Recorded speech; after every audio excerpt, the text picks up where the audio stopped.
How to sharpen a chainsaw blade with teeth.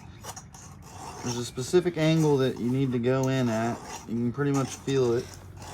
And you just kind of twist it, find the angle. All it needs is a couple of passes to get the burrs off. That way you don't have to keep buying new blades.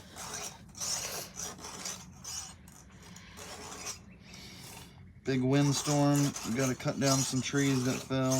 Dad, can I show them? Oh. I'll make another short later.